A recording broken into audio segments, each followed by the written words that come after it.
Hey, what's going on, guys? It's Friday night. It's 10 p.m. Eastern. So you know what that means. It's time for Comic Core. And for whatever reason, I drew the short straw this week, so I get to be the host. So, yeah, all right. I've been waiting for this for a while. So first up in my little lineup down here, we've got typical host of Comic Core, Chad. What's going on, Chad? What's going on, guys? Ready for a great night with Mr. Carson Woodard, 19. Yeah, sorry I don't have like a super fancy like eyebrow raising jabroni, and then I lost the toothpick finally, so I couldn't even flick the toothpick when it was your turn. So I apologize for that.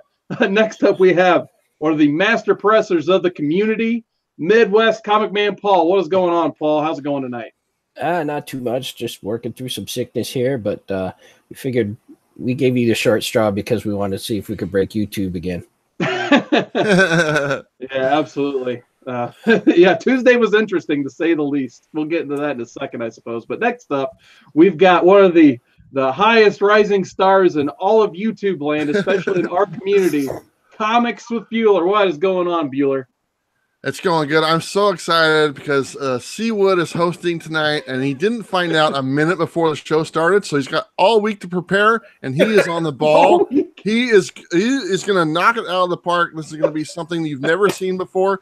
Expectations are extremely high. Don't let us down. CWOOD, go. You got it. It's all capitalized in the title that I'm hosting. So expectations are in all caps this week. I'm so excited. And I just rolled in the door from work and changed my polo into my Daniel Bryan shirt. So I'm really excited. Before we get into picks of the week, I want to go to the chat. We got Kakarot. Sometimes we call him KK Carrot, but I'm going for Kakarot this week. He has some weird emoji I can't understand right now with a flame next to it. So what is going on, Kakarot? And next up, we've got Cool Comics Collector. He says Bueller sent me here. Thank you, Bueller. Once again, he always does the 8:30 Eastern, I guess 5:30 his time live feed on Fridays to kind of warm everybody up for the Comic Core, or send everybody packing before Comic Core starts. But now he's always plugging. We appreciate that, Bueller. So welcome, Cool Comics Collector. Hopefully you liked what you see tonight. Next up, a guy I've been checking out every week in the chat on this show, Brett Hess. If you guys like comic art at all, check out Art of Brett Hess on Instagram. He's got some cool paintings on there. So definitely check out Brett Hess's Instagram. He's got some cool stuff on there, and he actually looks like he has some stuff for sale as well. If you guys are interested in getting your own original art to hang up on your wall, kind of like I have mine. Next up, we have Sam's Tangled Web, who is there for the YouTube apocalypse on Tuesday. So Sam's Tangled Web, I apologize. I allegedly broke YouTube. Hopefully, fingers crossed tonight, nothing gets smashed or destroyed or anything like that. So welcome, Sam's Tangled Web. Next up, one of my favorites in the community, TJ Watson, master of all slab owning and slabbing. TJ Watson, one of my favorites. And we got Michael Porson, another guy. He says, don't grab the internet cable. Yeah, it's right here. I've got like a little layer of bubble wrap around it, so we'll be good there. So welcome, Michael. Glad you could make it and join us tonight. Next up, we got Brian Spaceboy227. Just a quick shout out to Brian Spaceboy. I know he's going through some hard times right now, so cheers to you, Brian. Hopefully everything will get better for you. We're hoping the best, man. So, Brian, nice to have you. Next up, we got Big the Snake. Do you trust him? I think I do. So, welcome, Big the Snake. Glad you could join the chat. And we got Bubblehead Rob. He says, Bueller's Life Feed brought me here for the first time as well. So, once again, thanks, Bueller, for bringing Bubblehead Rob here. Hopefully he enjoys what he sees tonight. Oh, man. Can I get his name right this time? Ruben Neves, what's going on, man? Glad you could join us, Ruben. I know he was in my, once again, YouTube apocalypse. Apologize for that, Ruben, but Ruben is back in our chat in Comic Core, so welcome, Ruben. Glad you could be here. Oh, I got to take 2 seconds to type something in the chat. An exclamation point. What is up, Jason Smith? Glad you could make it. So now it's an official YouTube live stream. Jason Smith is on site, so glad he could make it. And just joined us, Robert Galvin. What's going on, Robert Galvin? He says, Mr. Legend, the man. So hopefully Legend's doing all right. I think he's a little bit under the weather tonight.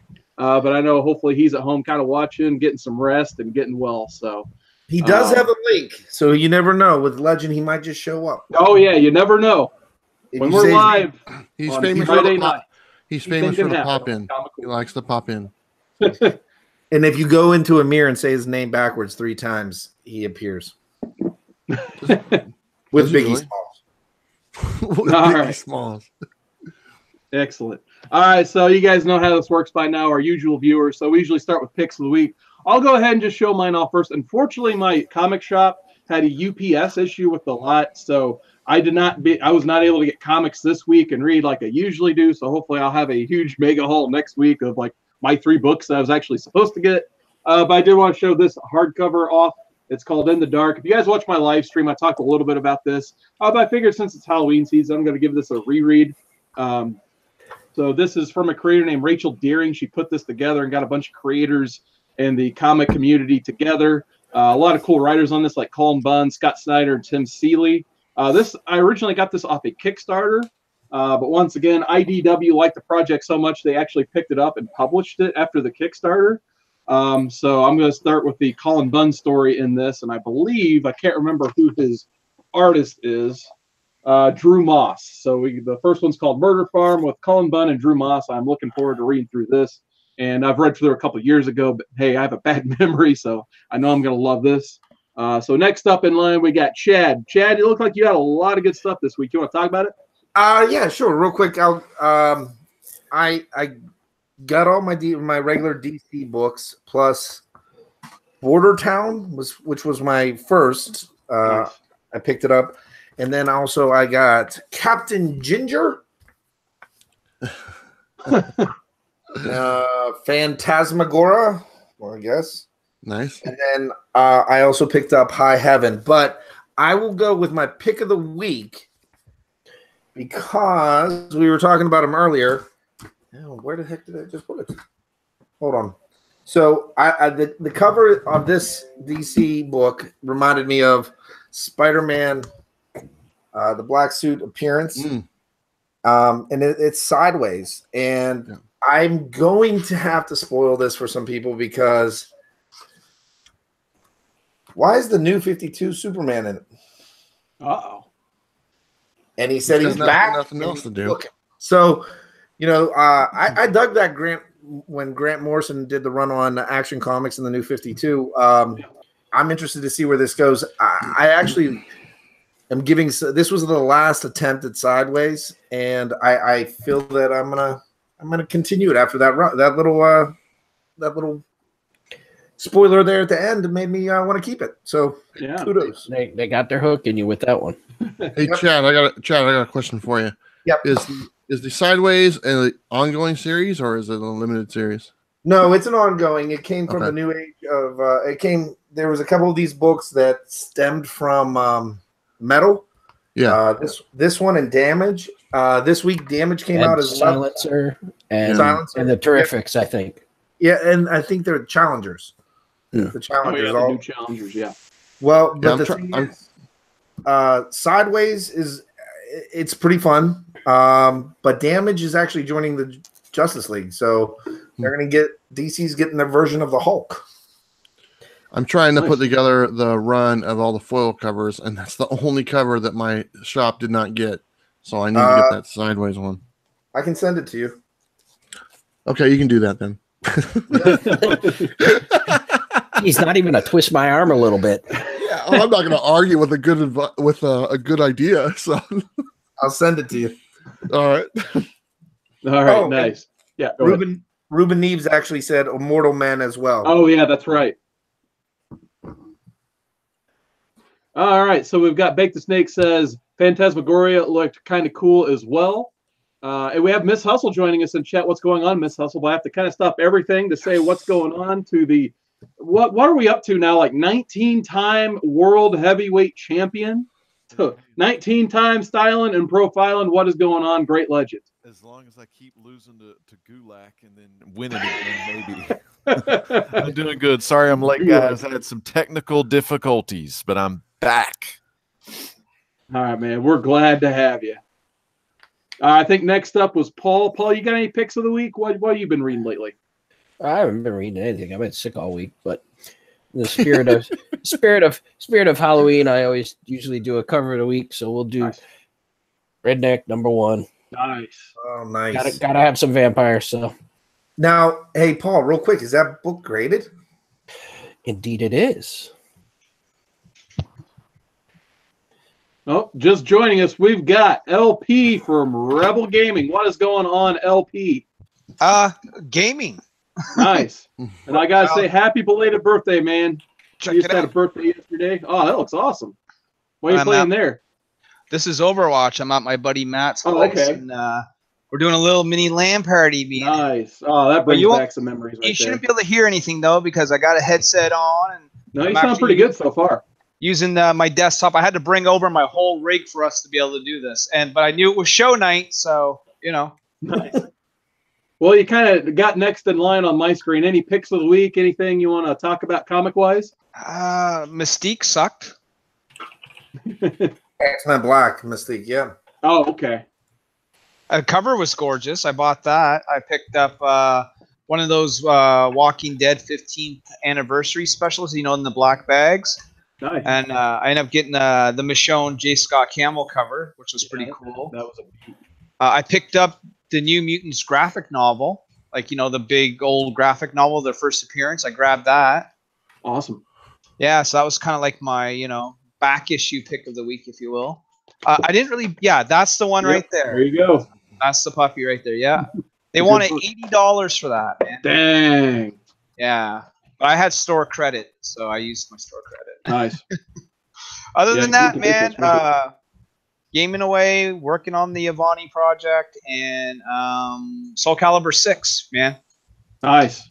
Great game, and don't forget Monday night BWK Arena.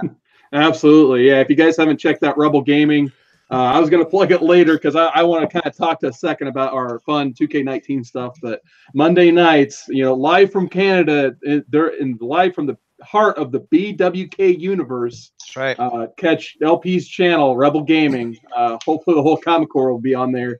You know, Well, we're eventually going 2K19 to servers get pending, you of guys. course. I mean, We're gonna if the service would work, you know, if the service would work. Yeah. All right, next in line, we got the Great Legend. Anything you read this week, man? What's your pick? It was a slow week for me because only one book came out that was on the pool, and I read Justice League Dark issue 4. Of course, it continues the story. Wonder Woman has this freaking thing called it's like a three-faced god. It's like the it's like that He-Man with the many faces or something. This witch god is inside her, and she finally activated the power to use some of this witch kind of power. And she couldn't control it, and the three-faced witch god was controlling her, and she sent her to Nanit Parbat or whatever that place where the Al Ghul family is from. And man, she just started like destroying the city, and she couldn't control all this magic, and Swamp Thing was trying to hold his own. Detective Chimp got like melted, it looked like. And it was funny because old Kurt Langstrom caught him in this little magical vase, all of his little, you know, melted goo or whatnot.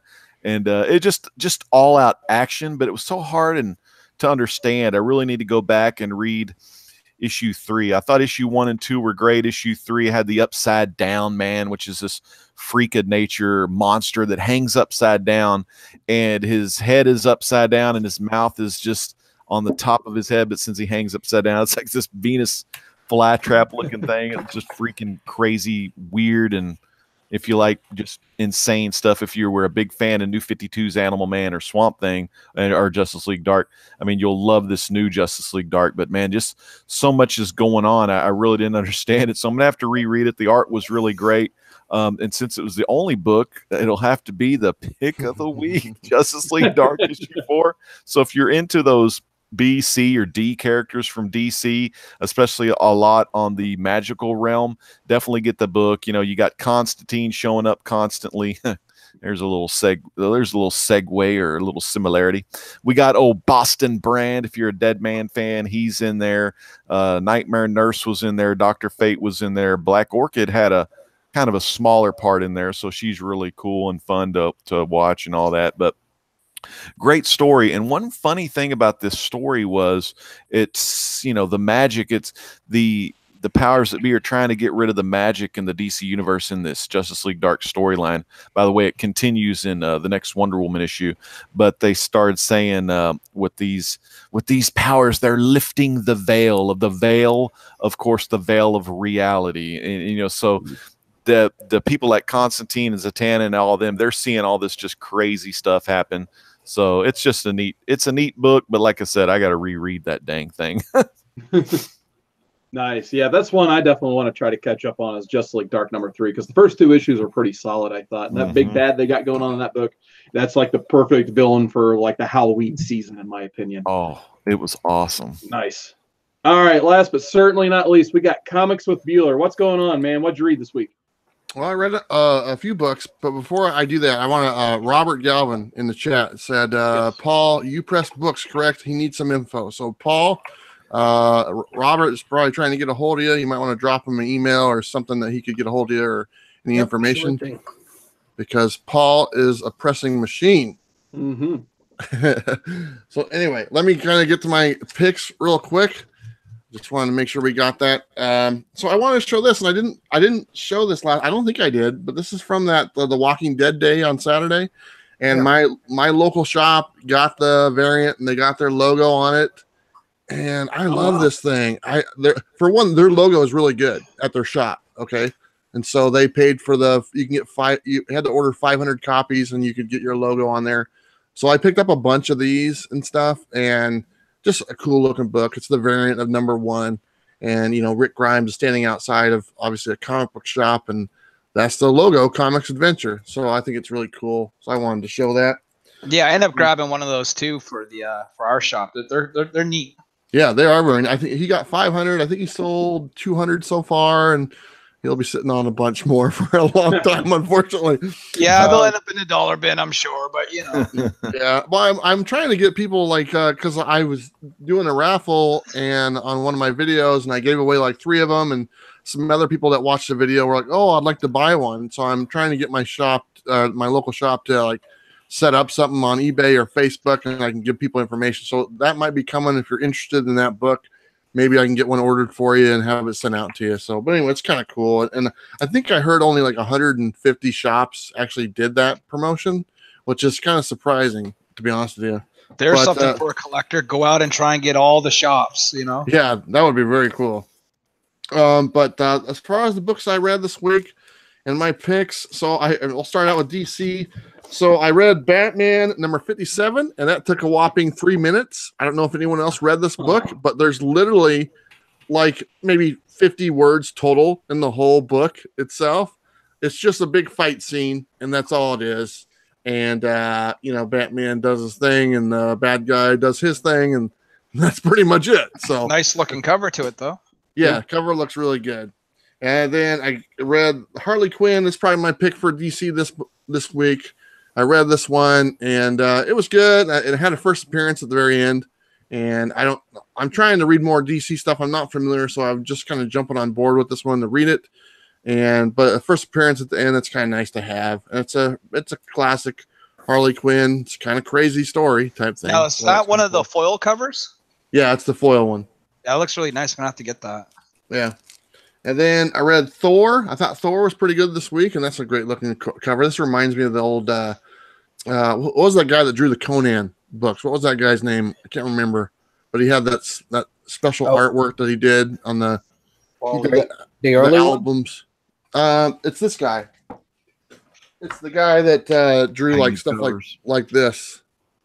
That type of artwork style. Oh, there's a couple of them. There's Barry Windsor Smith, who did the original Conan books, and then you got Boris Vallejo, and it kind of reminds me of that. And this was a good story, and I enjoyed it. And then at the end, there was a character came back, and that was one of the characters that we know. And it seemed like there was some Venom stuff going on, some symbiote stuff. I don't know if that's what it was, but that's kind of an impression I saw. But my cover pick of the week obviously has to go with the Venom Annual, Nice. #1, and just a beautiful cover. The story, as most annuals go, they're just standalone stories, and that's pretty much what this was.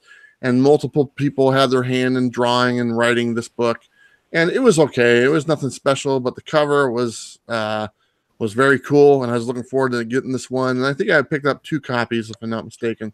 The other one's still sitting on my box, but by far, this is the cover of the week for me. And I had this one on my list before it came out. I'm glad I was able to pick it up. So there you go. Awesome. Great picks, man. All right. Go ahead, Chad. I was going to jump out into the chat real quick. We had Double S comic book reader Brett Haas, and Bake the Snake still in here. We got Sam Tangled Web. Great show last week, I think it was. He did a live stream with Bueller and Brian Spaceboy 227. Comics Misexplained. And it's going. I like the chat. Keep it up. He's my Overwatch brother. Me and Jason, we got to throw down again soon. Yeah, Jason was kind of thinking the same thing I was thinking on that Thor cover. He mentioned Frank Frazetta in terms of, we're talking, comparing that Thor cover to a past artist. So that's kind of what I was thinking. Brett has said, I think it was an Assad Ribic cover. So, and he's also talking about Bill Sienkiewicz, which he released an awesome Halloween poster on MondoTees.com. I missed out on today. So you guys see a Bill Sienkiewicz Halloween poster, let me know. But I believe the first topic we had to talk about tonight, besides picks of the week, entertainment news. There's been a lot of awesome TV shows hitting in the comic world this last week or so. So I definitely want to spend some time talking about that tonight, because I know some of my favorites this week. I haven't had a chance to watch today's because unfortunately I had to work all day. I literally just rolled in from work, as you see me now. But I've had a chance to watch the first couple episodes of Flash and the first episode of Arrow. And I think we were talking in the chat previously. I think those are two of the strongest premieres those two shows have had for a while. So, Chad, I'll go ahead and start with you because you've been pretty vocal on how you feel about the CW shows and that type of stuff. So, Chad, take it away. Flash has been fun. I love the addition of their daughter to the show. I love the actress. She was on Black Cells on Cinemax a couple years back. She's really good. So that's going to be a fun one. But I guess the one that I enjoyed the most so far has been the Supermax done on the Arrowverse. I mean, the storyline follows. It's been awesome, and you actually just see Oliver going through it on that one. But there was another one that I watched today, and I was giving the show a second shot, and it got me, man. And Titans, nice. The second episode of Titans is absolutely fantastic. It is super dark. My son walked in the room and he was like, "Man, this is kind of dark, right?" And they even played homage to the Batwang in it because they cut one off. What? So, I mean, if you're talking, I mean, Hawk is probably the most foul-mouthed character on any of the shows, but I'm not going to spoil it for anybody because it's very fast-paced. It was so much better than the first episode. I loved it, man. I loved it. So, no, I'm glad to hear that. Like I said, I hadn't a chance to watch that yet, and I think Hawk is played by the same guy who was the middle linebacker from Blue Mountain State, who was like ridiculously like bad-mouthing everything in that show all the time. So I'm kind of looking forward to seeing his take on Hawk from Hawk and Dove. But before I get into Paul, I do want to go back to the chat real quick. TJ Watson says, "You do realize I picked you guys over Daredevil season 3. I love you guys." Yeah, back at you, TJ. We love you too, man. That's awesome. King of the slab. Yeah, King of the Slabs. We got Who Dat Comics and Movies, my inspiration to make these videos and join the community originally. So what's up, Who Dat Comics and Movies? Glad you can make it in, man. And then everyone's just kind of saying hi to each other, it looks like. So what you got, Paul? What do you think about these shows that have been coming on this October and that stuff? Like you and I talked about, I think the intros for Flash and Arrow are the strongest ones for both of them in probably 3 seasons. Yeah. I really dig Flash. Flash looks like it's going to be crazy. They're changing up the storyline a little bit with the big bad, but I thought it was kind of cool to see Chris Klein playing him. Yeah. So I'm looking forward to that. And like Chad said, having his daughter was awesome. And that gives a whole new dimension to things too. And Arrow was like Chad said, it's just he's in it. And and then that reveal at the end that's throwing a whole different twist on things too. So that's gonna be good. Yeah. I haven't had a chance to check out Titans yet, but I'm about 10 episodes into Daredevil. Oh wow. And if you thought it was gonna fall off after the Punisher and Elektra season, you're wrong. It's good, TJ. Nice. It'll be worth the wait. I'm digging it. I'll be done with it tomorrow morning. Hey, Awesome. So, Paul, can you share with us you were sharing with us earlier, but like, tell us about the one. It's not a spoil, but everybody knows that they do one big fight scene every year. That either the hallway scene or the whether it was in the prison hallway or the big one. The big one in this one is in episode 4, and it is an 11-minute fight that is done in one continuous take. They didn't break for anything during the entire take, and I think it was one camera throughout. They were talking to Charlie Cox about it. He said they had to practice for it for a day, and he said not just all the actors and the stunt people. He said we needed the sound guys and the cameraman because they had to know where to move at what time so that they wouldn't get in the way, and it paid off. Awesome. Another show I just wanted to talk about real quick before I go into the chat is not a lot of people talk about it, seems like, but The Gifted, I think, has actually been a pretty solid show so far this season. I kind of had my doubts after the finale of season 1, but so far this season, I've really enjoyed The Gifted. And, like I said, I wouldn't be too disappointed if the X-Men license all went back to Disney now and they had to cancel that show. But in terms of just being a good quality 1-hour watch week, I think The Gifted is pretty solid too. But I just wanted to get back into the chat real quick. Brett Hess is asking if anyone has seen the new Halloween yet. I have not. Has anyone else had a chance to? Because I know it premiered tonight and we're all here. So definitely on my to-do list. So I saw it. Nice. At lunch today, and it was pretty awesome. The ending, stay through the credits. That's all I gotta say. Okay. To see a 60-year-old man handle himself, he's still hanging in there. All right, good to know. So I'm gonna wait and see it next weekend because I'm going up to Chicago with some of my friends, so they all are planning to see it. Before I get into LP and his thoughts on some of the new TV shows that have been going, I did want to plug a website in the chat real quick. It's Hustle Vibe. Basically, it's called Comic Hustlers. It's Miss Hustle's new website. She's trying to kind of pull together the entire comic community on this website so we can kind of keep track of who goes live when. And just what other shows are active in the community. So if you guys haven't had a chance, check out this website. I just put in the chat below.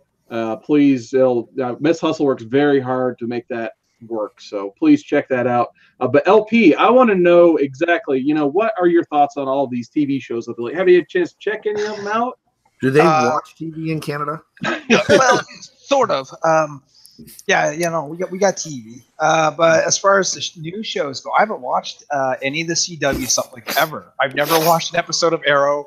I've never seen, I've seen one episode of The Flash. So I don't know anything about that. You've been watching that Heartland, haven't you? Riding them horses up in Canada. Yeah. Either Heartland or Trailer Park Boys. Trailer Park Boys. I bet you Kenny versus Spenny was on your list for a while, wasn't it? Definitely when that was around. That was good stuff. That was but awesome. I did watch some Daredevil. Last night I got called into work, and there I am on Netflix getting paid, and the next thing you know, I see Daredevil season 3 pop up. So like Paul, I started watching some Daredevil. I didn't get into 10 episodes. I only watched the first episode, but it was enough to get me excited to go home and binge watch all that. But I'm excited to check out The Gifted. I heard great stuff about The Gifted, especially like CWOOD said, the new season. And I'm probably side on more of the Marvel TV shows like that are on Netflix than I do with the kind of like the CW almost teen drama type of stuff. But I should watch them. I should check them out. I hear Legend Black Lightning is pretty good. Man, I love Black Lightning. I haven't watched any of it yet, but it was one of my favorite shows. And one of the reasons being it was like maybe a 12 episode season. I think sometimes with CW they overdo themselves a little bit too much when they do these 20 episode seasons, and I think that really hurts them in the long run.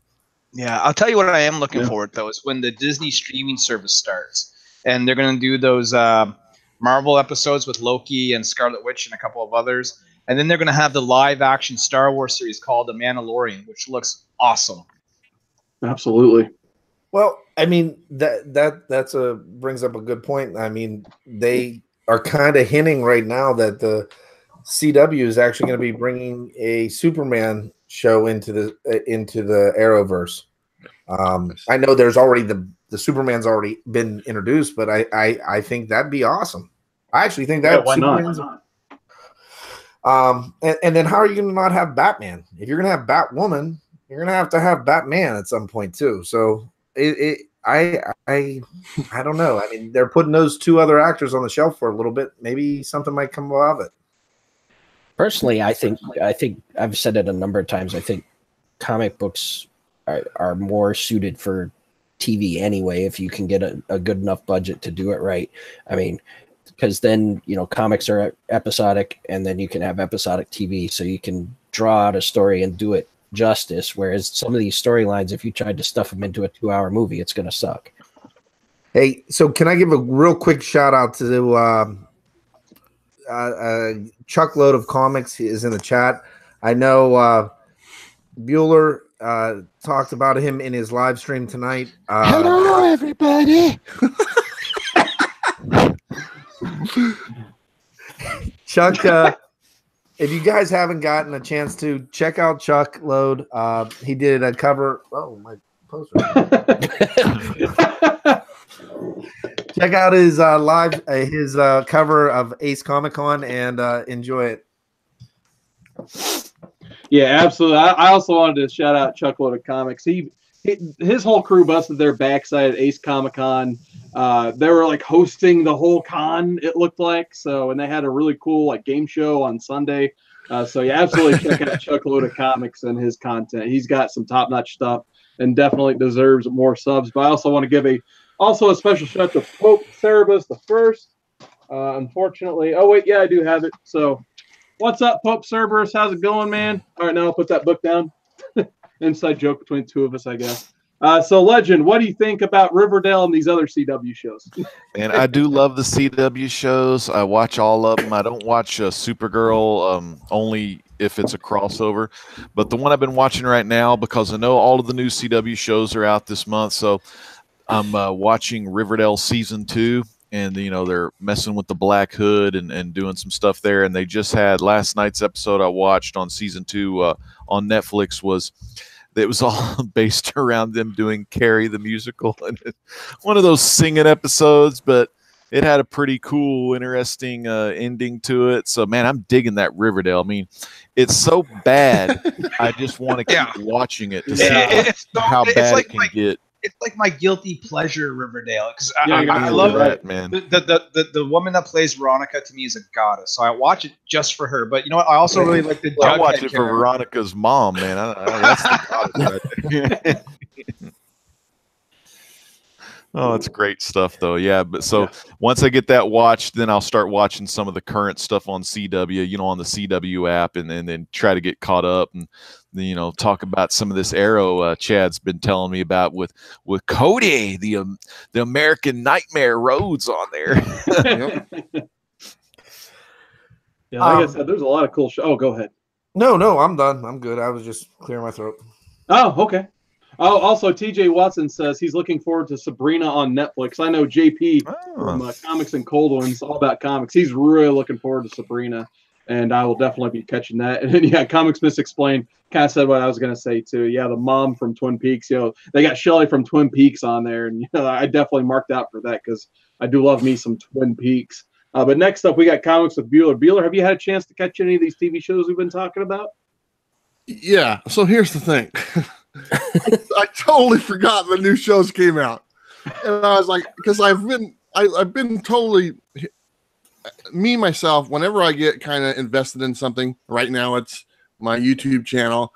Everything else is I got blinders on. Okay, I'm just totally focused, and that's it. So I mean, I haven't watched football this year. I haven't watched baseball, and I got cats looking at me on the video, and because it's Friday night. You never know.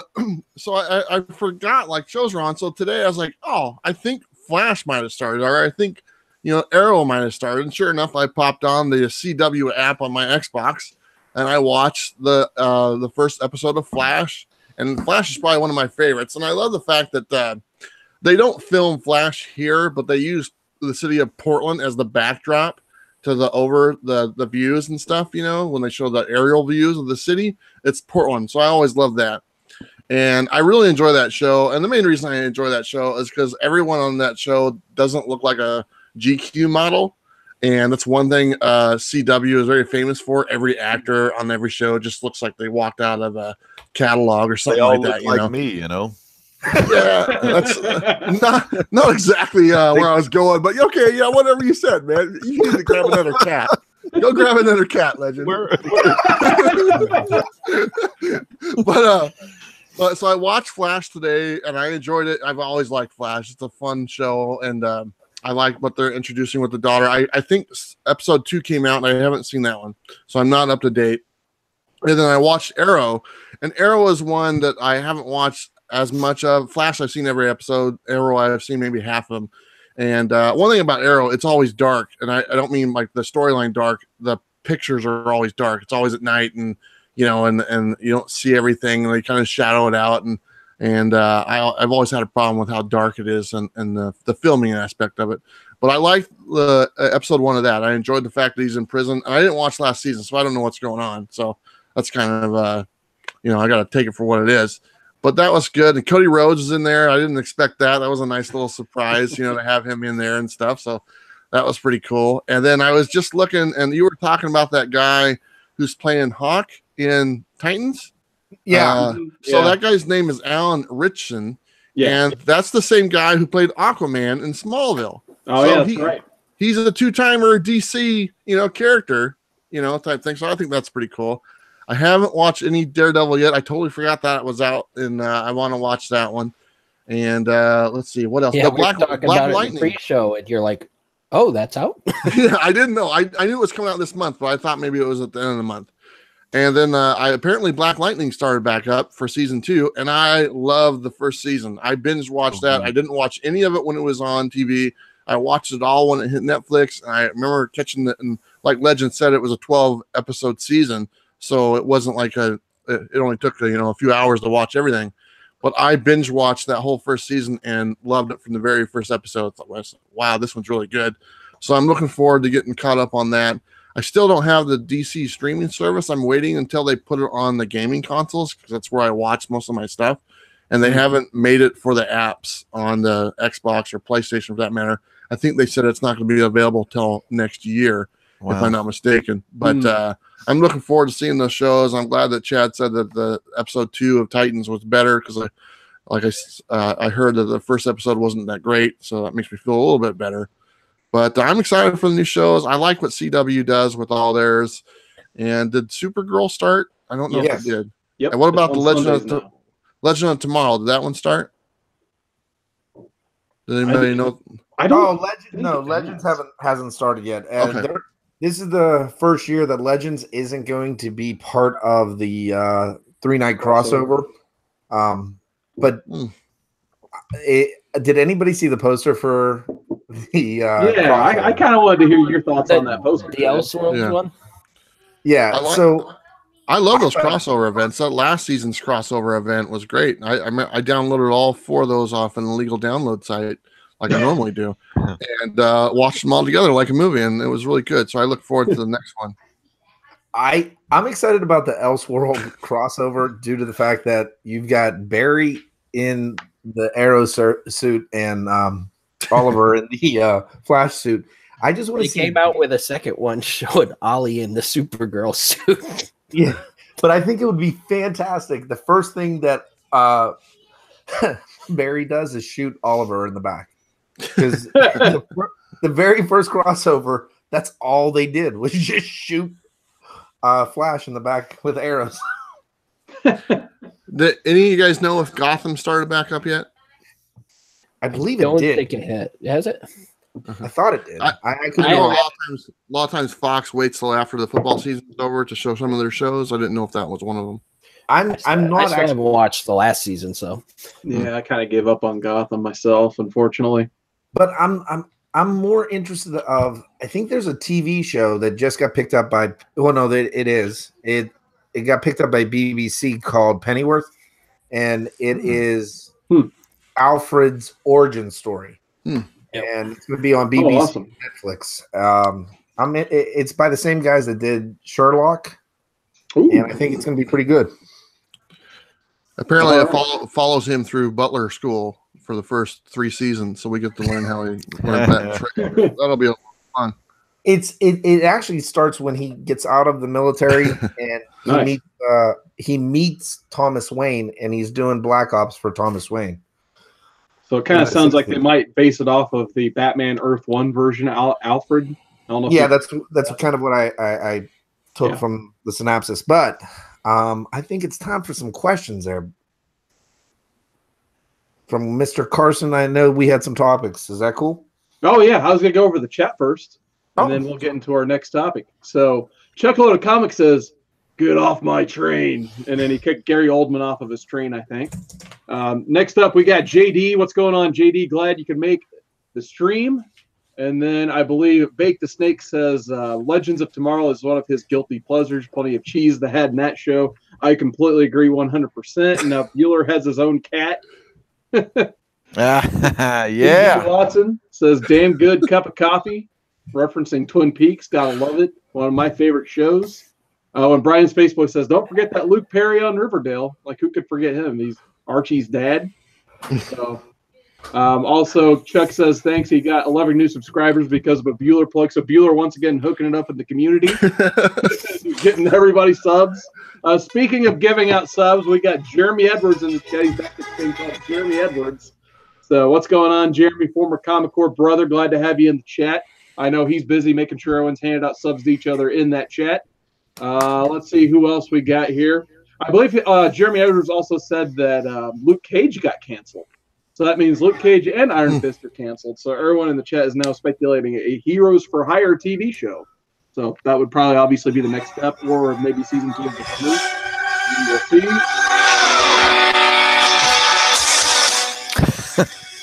Shout out to that awesome shirt that CWOODARD has on. Yeah, the American Dragon right there. Yeah. Dude, that are the yes shirt, which I kind of like this one better. Yeah. But the next topic we got going on is Bueller brought up a pretty good topic in our chat earlier. And it's all about investing. Like the state of comic books right now with the TV shows we just talked about and the obvious movies that everybody in the chat and everyone on this panel has seen. Are comic books a good investment? I guess we'll just go ahead and start with that. So, Chad, what do you think about investing in comic books? I think everybody should take out their retirement funds and go to the shop and buy Nightwing 51. You heard it here first. No, listen, from a good investment side, again, I'm not a collector. I read the books. I like to, I mean, if you're passionate about something, hell yeah, invest in it and have fun. But when it comes to selling stuff, and it's who's going to buy it? Mm-hmm. Where's your audience from? We have such a niche market. You can't really go outside and, I mean, it's not, the entertainment's making it more viable and people are more interested in it.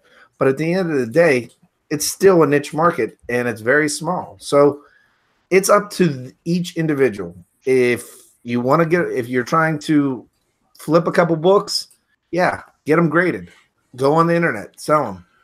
If you just enjoy comic books, I'd collect them and throw them in a Tupperware container without a bag on it.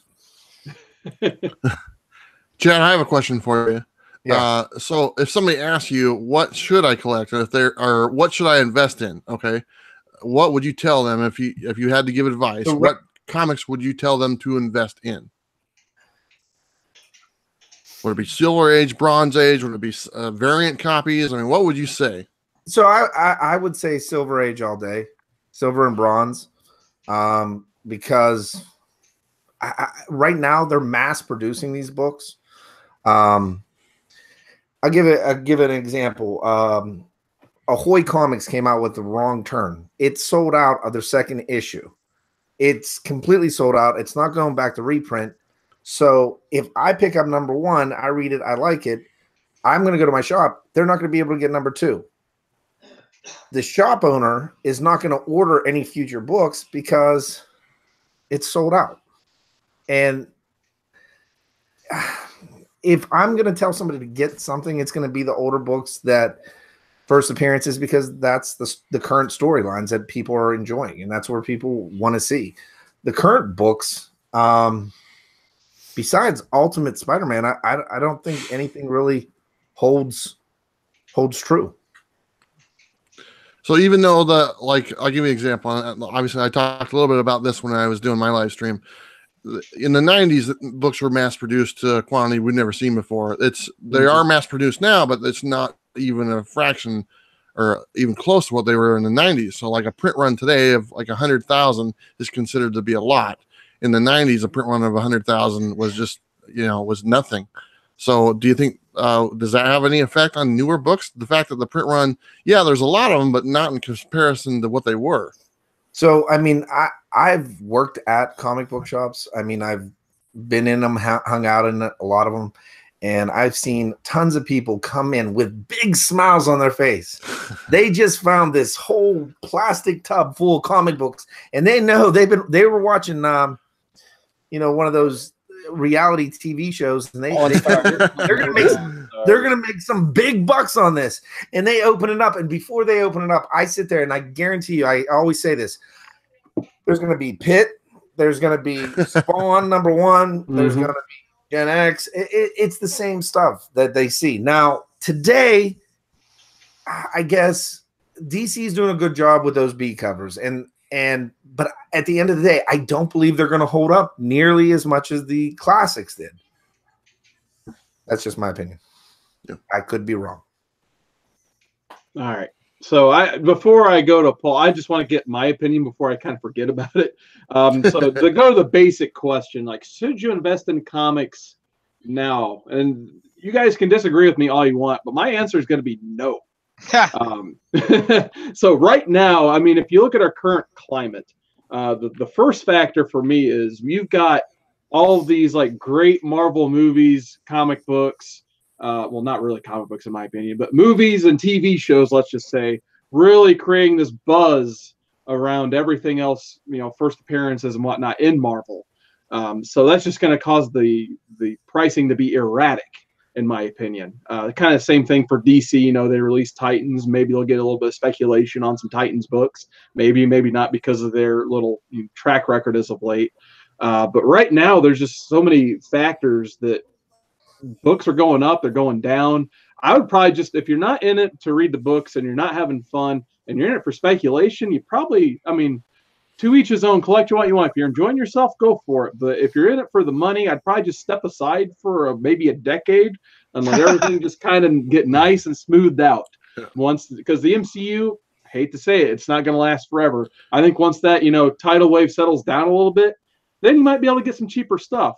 That being said, though, if I was going to pick, kind of go to Bueller's question, if I was going to pick one thing to kind of invest in now that I think would be, a decent investment, it'd probably honestly be the Bronze Age. Because, like I said, 10 years from now, that wave's going to settle down. But right now, those Bronze Age books, kind of like Silver and Gold, and obviously they're going to get a little bit older. So right now, the Bronze Age stuff, it's probably the way to collect because you can still get lots for fairly cheap and decent, and you can get some good, not ripped up quality books from the Bronze Age. Silver and Golden Age, it's just kind of way too expensive to collect now. Like I said, after all this stuff's done, who knows what's going to be like then. So that's just kind of my 2 cents on that whole thing. It just seems like there's a lot of really expensive books out there right now. Hey, I'm going to ask a follow-up question to Bueller and Legend. What are your thoughts on like the Hulk 181s? 10 years ago, what was the going price for it? A couple $100.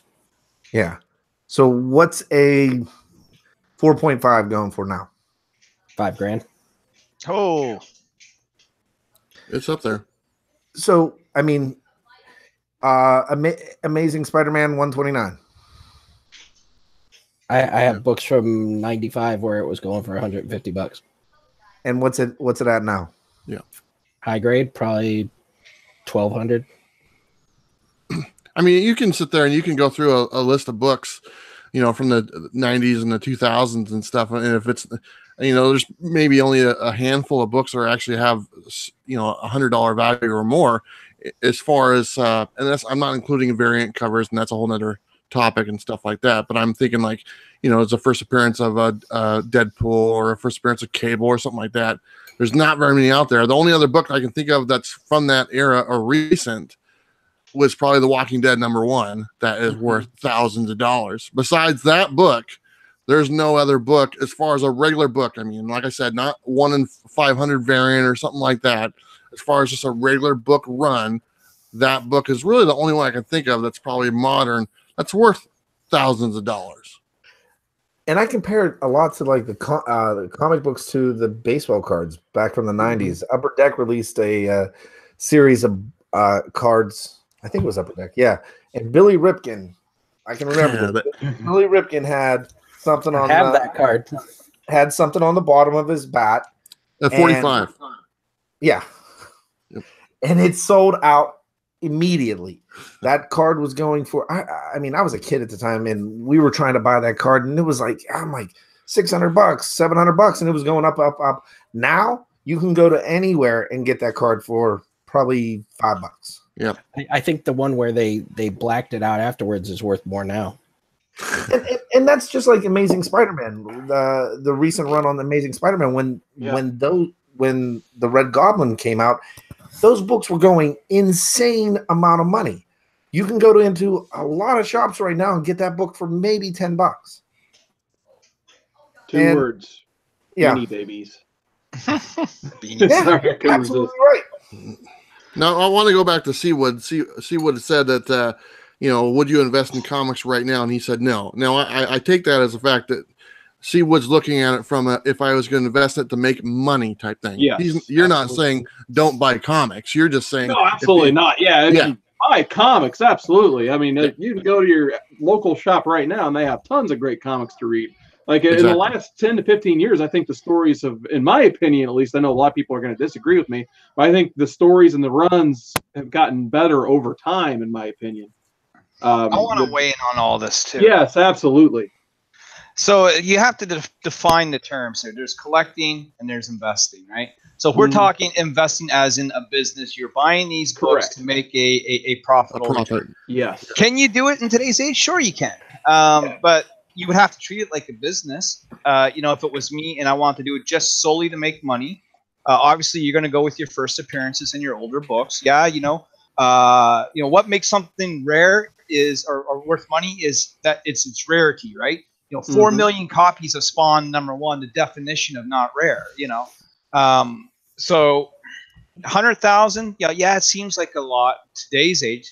But you know, when you do compare it back to the 90s, which was this big, huge boom, and then a big, huge burst. I mean, anything that's oversaturated is going to dwindle down. So now we're back to normal from the 90s. And it took a while to kind of climb back up a little bit. But yeah, go get your first appearances. You know, buy low, sell high. You know, the usual advice that's been given on YouTube. You know, for a few amount of years. But you have to do your research. You have to do your homework. You can buy variants and sell them. Look, I did it. I had that Spider-Verse #2. Mind you, that was also a first appearance at the same time. But I bought a $20 book and sold it for $1,000. First time I've ever sold a book. LP, let me ask Paul a question because he's been pressing these books for a minute now. And what do you see coming into you? What are people bringing to you that they're investing extra money to improve to get graded? Oh, Paul, you're on mute.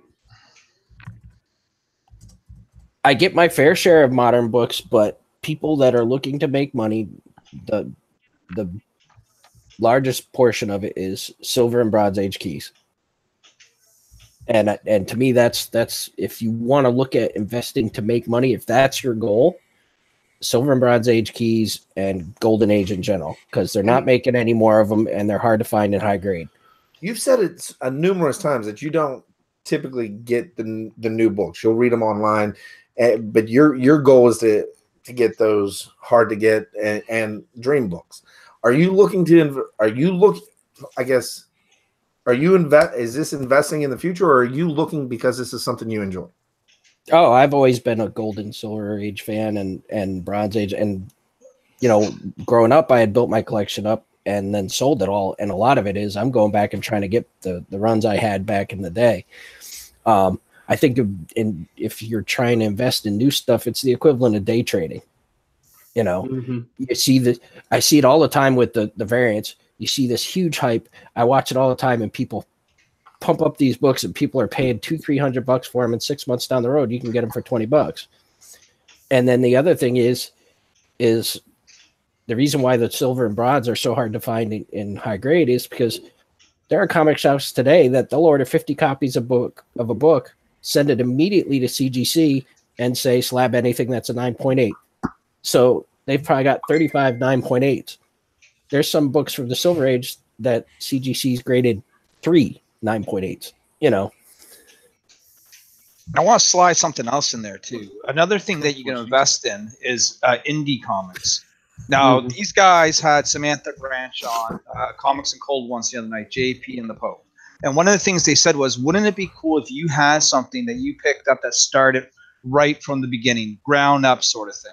Now, that's kind of a hit or miss because you don't know what's going to be a big hit or not. But if you see something promising on a Kickstarter or an Indiegogo, and it's only cost you a few bucks, and it looks really, really good to you, who knows? That might be the next big thing, and you might have it if you were there at the start. No, Yeah, I agree with that. I agree with that, but it's like shooting. That's like a shot in the dark. Yeah, right? but who knew Walking Dead was going to be big? Wouldn't you have loved to have Walking Dead #1 in your hands right now? What was the biggest Kickstarter recent? Like Stabbity Bunny, the issue 1. I think that one goes for a pretty. Teenage Mutant Ninja Turtles started off with Mirage that's a good Studios. example, too. Okay, that was indie book all the way. Wouldn't you love to have one of those right now? So, how many of us on this? I mean, how many of you on here have picked up Shoe #1 off the shelf? Have picked up Walking Dead off the shelf? Have picked up Y: The Last Man off the shelf? I had Y. I've got all 3 of those books somewhere in a box. You should send them to me. I'll send them to you, Bueller. Okay, good. Got an A-OK coming with Sideways #9. All right, we got some activity in the chat, guys, so I want to get back there. Robert Galvin says, collect what you love it. Not for profits. I've been collecting since I was 10, going to be 52 on Monday. So happy belated birthday, Robert Galvin. That's for sure. Kind of the same way, man. I've been collecting since I was 10 as well, just because I love it. Pope Service first says, I know 2 guys who buy and flip books, and they don't care about comics at all. These guys have 3 Hulk 181s, and I have 0. So maybe he'll get that after he gets his Green Lantern 87. Let's see. We got Who Dat Comics Movies. The overseas market is getting into now, so it'll be a long time before things go down. Yeah, that's something I never really thought about either. Who Dat is just that whole overseas market, because you got Avengers 3 airing across the world. So now everybody wants the first Avengers, this and that. So yeah, that's a pretty good thing to think about too. TJ says invest in Dark Hawk. You can't go wrong. Bake the Snake agrees. Let's just kind of go because I missed a bunch here, so I apologize, guys.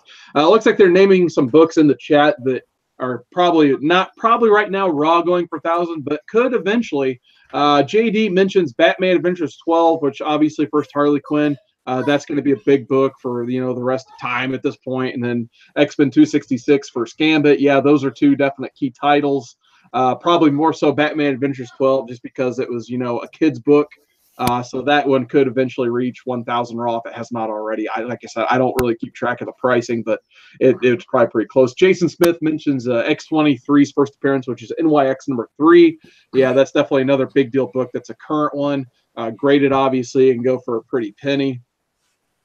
Soap C says sold first Walking Dead #1 before the show started for less than $100, and he says he's kicking himself now. Dang, that sucks, man. So try to get through this chat a little bit faster so we can get back to the topic. JD says really can't decide who is First House Secrets 92 or Strange Tales 110. So basically, I think JD was asking up in the chat earlier. Please, guys, if you have questions, go ahead and drop them. I'll try to do my best to get to them. JD was kind of asking like what the better book would be currently right now. House of Secrets 92, which first Swamp Thing, or Strange Tales 110, first Doctor Strange. Right now, that House of Secrets, in my opinion, has been fired just because, unfortunately, we lost Bernie Wrightson. Has it been over a year now? I don't think it's been too long. So it seems like that's happened. that House of Secrets 92 is really blown up, and we got a Well, Swamp and Thing House of coming up, Secrets too. 92 in particular is very hard to find in high grade. Yes, Like absolutely, because it's got Yeah. the dark cover. in high grade, that's worth more than 181. Yeah, I definitely believe that. Hey, Paul, can I ask you a question? Because you'll know this one a little bit more. But my local LCS, he's not big on taking anything from overseas because he says that the value is not even worth it. Well, like the ones that are printed in overseas, Correct. they very few. You know, I know some people look for some of the Mexico variants for some of the artists that they like because the US ones are way too expensive. So again, the value doesn't hold. I mean, the only big ones I can think of that have value are like some of the early Judge Dredd stuff, some of those kind of things. And as far as Marvel goes, you know, the Captain Britain #8, which had the first Betsy Braddock, that's a big book. I mean, and I don't have that one, but I have the Captain Britain #1. It's printed on a very cheap newsprint in like a magazine size. It's very hard to keep in grade. I know that's going for a crazy amount of money. Legend, you want to weigh in? Yeah, this is a great topic, by the way, you know, like investing in comic books. And we have a ton, you know, just by seeing the chat going crazy as it is, we got tons of fans of comic books and they want to get in and, you know, they're, you know, whether they're longtime collectors or, you know, just getting back into the hobby. You know, you have, you know, the stuff you're picking up, like your, it's just so insane because, you know, a lot of our collectors, I don't know, we have some readers, we have some variant collectors, we have cover collectors. Then, you know, when you talk about the investing, you know, like Paul said, I think the best stuff to invest with or invest in for this current, you know, comic, you know, community and everyone out there would probably be bronze and Silver Age books. You see all the stuff that the Hulk 181 and then the first appearance of Punishers doing, it's blowing up right now. You know, you see first appearance of Johnny Blaze Ghost Rider. That's a real big one too. But everyone, you got to ask yourself, like, why are you, you know, getting into it? Is it, you know, just to see what money goes up? For me, I don't worry too much about if, you know, if the books are worth a certain amount. I mean, regardless if you pick up, you know, Doctor Strange, Swamp Thing, or the Punisher first appearance, they're all gonna go up in price because, you know, history seems to rewrite itself, whether it be, you know, the TV shows. Hell, we had Dolph Lundgren. I'm sure that comic may have went up a little bit during that piece of crap movie. And then, you know, when you had the guy appear, I think it went down. I think the value of the comic went down. That movie came out. It's like, dude, this book's worth $20. Oh, the movie came out. Now it's only worth $10. That's where you have the new show and the Netflix shows. Of course, those have.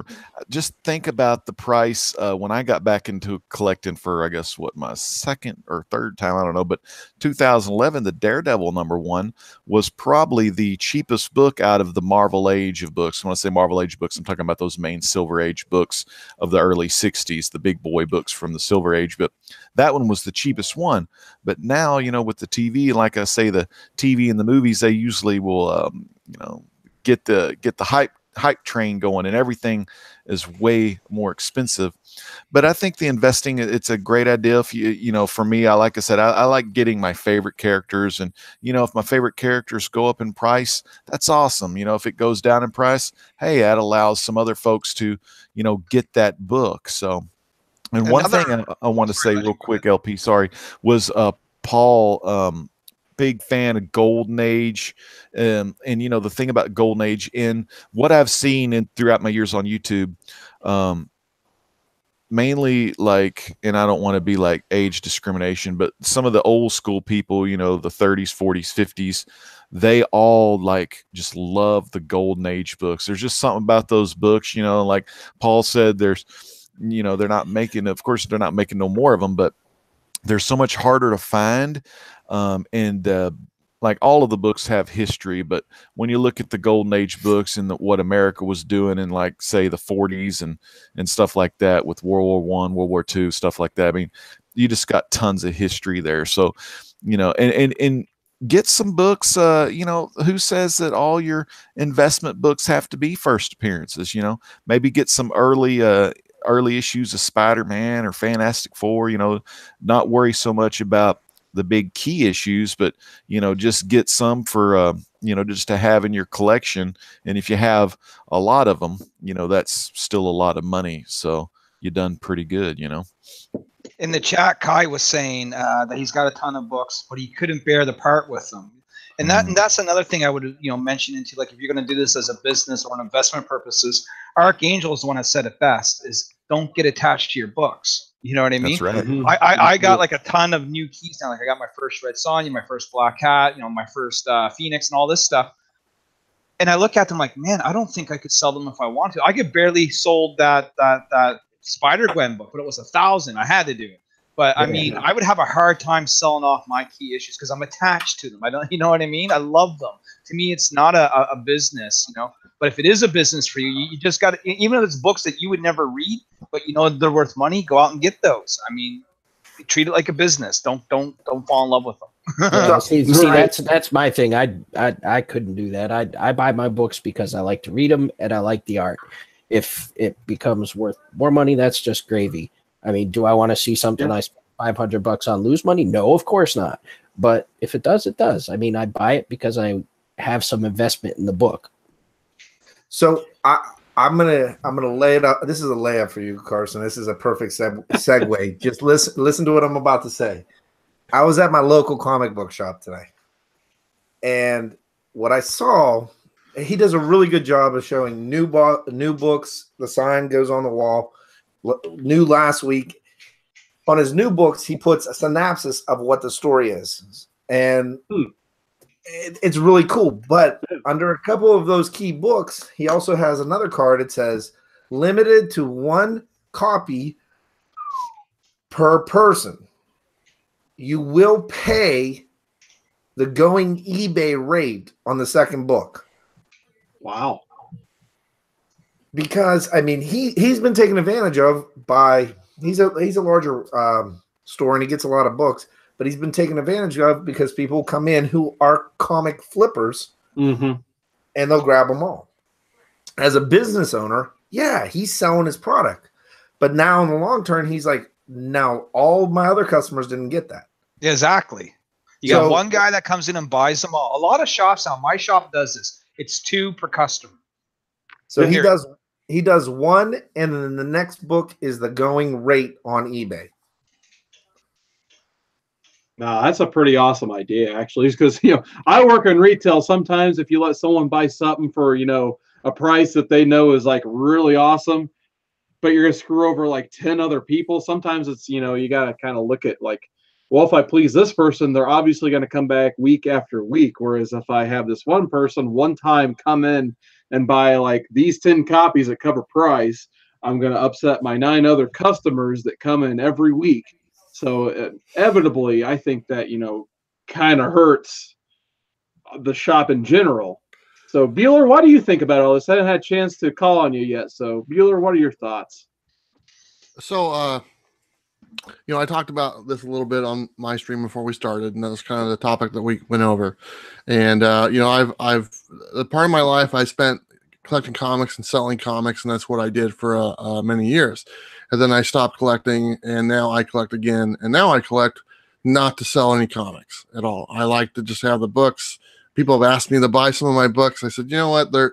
That's not why I buy them now. I buy them to keep them, and I buy extra copies every now and then. I actually end up like giving them away to friends or trading or something like that, you know, but that's just kind of how I do. But as far as investment right now, there's a good way to do it and a bad way to do it.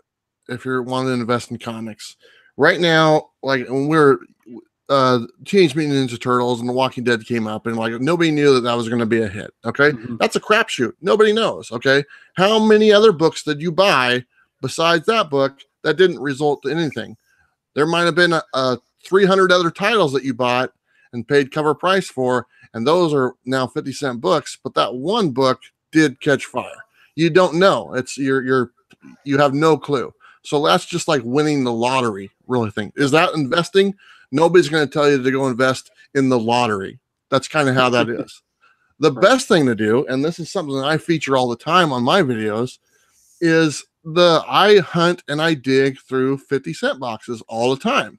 And I pull stuff out of there that are 50 cents, very low cost, that could sell for $10 or $15. That type of investing is there for everybody to do if you just know what to look for. And I think that would be the best thing to do. You can get a higher profit margin.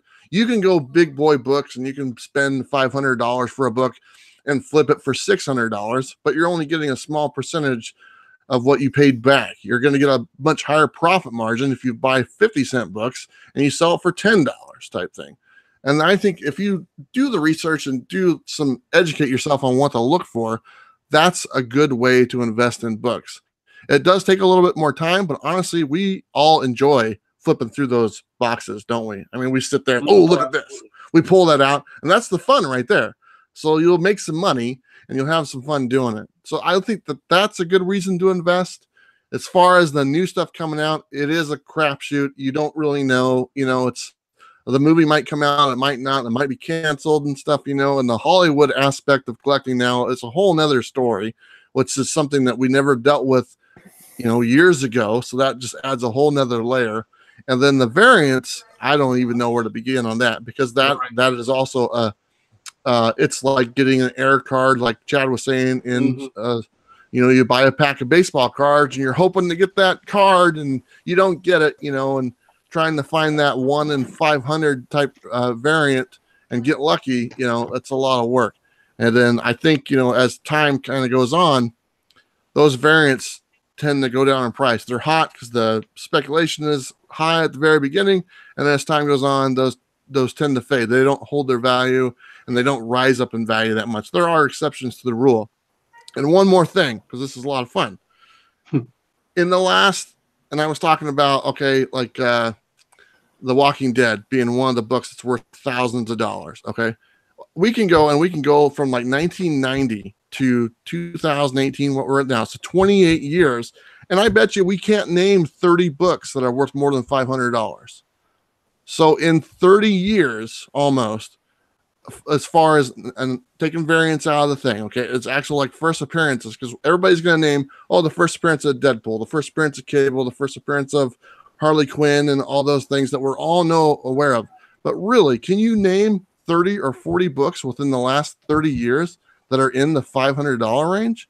It'd be hard to do. No. And when you break that down, that's an average of one book a year that's worth a few $100. So that's kind of the way I look at it. So if I would buy cheap books and like 50 cents or $1 and sell them for, $10 or $15, and obviously the older books that people are wanting, if you can get those for a good deal, pick those up, the 80s books, the 70s and 60s and stuff like that. So and there you go. There's my 2 cents. And you get a lot of, your shop does a lot of 50-cent books, right? They do. And I picked up a stack today and I was very happy. Let's just say that. Captain Segway. Yeah, so just my couple cents on what Bueller just said. Like, first off, like, I absolutely love flipping through 50-cent and dollar bins. Like, that's my, like, if I have a bad day of work and I just need to, like, clear my mind. It's Chaz, that one day you called me when I was at Half Price Books, and you were worried that I got shot in Cincinnati. I was at Half Price Books. I had a bad day at work, and I was flipping through, clearing my mind, and it was a good day finding a couple things for $1. Like, that's my thing I like to do that clears my mind. Secondly, on variants, like, yeah, we could do a whole show just on variants. My one I just found recently is just like, I got this Superman 50 because I think someone brought up the Batman, like, kind of version of this. This is a second printing. Here's my New Day impression of the week. Newsstand. Second printing newsstand is Superman 50. These are not on eBay, so it's just like, it's worth the 20 cents I paid for it. But I have like another YouTuber, Poor Man's Comics, telling me I might be able to get like $1,000 for this. So like, it's super weird. Like I said, we could do a whole show just on variants. But the chat's been bringing up some interesting stuff, so I definitely want to get back to the chat again, recognize some people in their comments. So TJ Watson says he never sells. He's an archivist, a perversion. Or a preservationist. Sorry, but you always catch me one time on every show we do. Preservationist. Sorry, it's been a long day. New day. Sorry, LP. I know you're not the biggest New Day fan. Velveteen. Newsstand. There we go. Just trying to build the best quality collection he can, says TJ. Next up, we got Comic Space Explained says he should build a museum. I agree. Brett Hess says comic collecting will always be a beautiful thing. I'm going to be 50 in February. It's seriously one of the favorite things about my lifetime. Yeah, I agree, Brett. It's like I was born like in the 80s, so I got to collect in the 90s and collect all the Superman stuff I've talked about. Superboy, Connor Kent, Cyborg, Superman. I just definitely want to recommend a couple people to chat. We got Easy E, the Game Hunter, Eli. I recommend you check out his chat. He says, I'm tired of people coming in and buying 50 copies of one book. TJ compares them to ticket scalpers. And for some reason, Jason Smith is talking about stamps and buying stamps in the chat. We'll skip over that. Let's see. Speaking of skipping over. Sorry, I'm trying to get to the chat, but it's popping. Jeremy Edwards says, yeah, but still with good money. I think they're talking about 1 in 10 store variants. And Pope C says, if you can get a couple ratios for cover price, the greater, but 1 in 10's on the shelf for like $10 up. Yeah, usually I found out like it's 1 in 10. They usually put $10 on it, $25, so on and so forth. So how about that Robert Galvin, man? Robert Galvin in the chat. Big shout out. Yeah. He says he still wants all them Wolverine titles. What? What? He wants all those Wolverine titles behind Bueller, buddy. Legend, you be nice. There's one. There it is, number 1. And Galvin needs more Wolverine and Bueller in his life, man. And if y'all didn't watch it, check out Bueller's Wolverine video, man. That is like the Bible of Wolverine, and you could get that awesome video on Bueller's channel. I think that's what Robert Galvin's talking about right there. So we've been talking about our shops a lot, and what actually justifies a good shop. So I will personally tell you, if you guys are a back issue guy, my shop starting in the fall, they do a weather sell, and as the temperature drops, that's the percentage they'll give you on their back issue. It's really awesome. It's -10 today. when it's February and all of a sudden you have like one of those days in Western Pennsylvania that it's 30 1 minute and next thing you know it's 75. That store is packed because all the back issues are 75% off. Nice. What about you, Paul? Oh, go ahead, Rebel. Sorry. Oh, no, Paul, go ahead first. For me, a good store has knowledgeable staff who don't treat you like an idiot, has lots of back issues because most of us are back issue guys who love going through boxes, and don't have 1,000 duck butter people in there playing games. Stinky. Woo! My shop is the largest shop east of Montreal in Canada. It's called the Comic Hunter. So shout out to those guys. They opened up 2 franchises, one in Fredericton, and they have one in Prince Edward Island where Paul wants to go someday. But the shop here in my city is phenomenal. They have it all. They have all the indies and new stuff you can shake a stick at. They have bins and bins and bins and bins of back issues and a whole vault upstairs, which I used to sort. Undocumented, like back issues that weren't put in the system yet. I used to sort all those, so I know what's up there. They got it all. Plus, they do the gaming.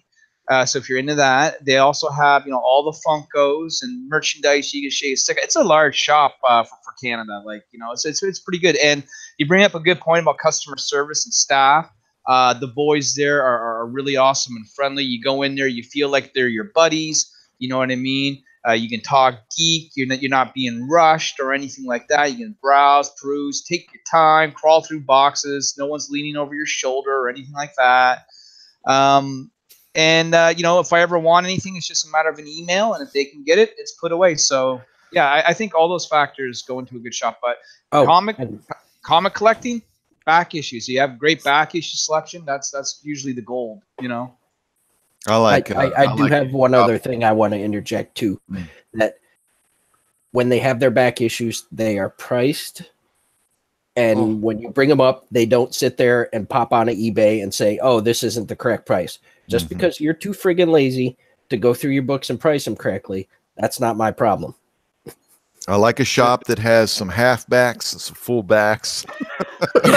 I love Mylar. You know, I'll buy any dang comic, like, but man, if it's in Mylar, that's the got to have issues. Because sometimes when you buy a book, the Mylar will be worth more than the book.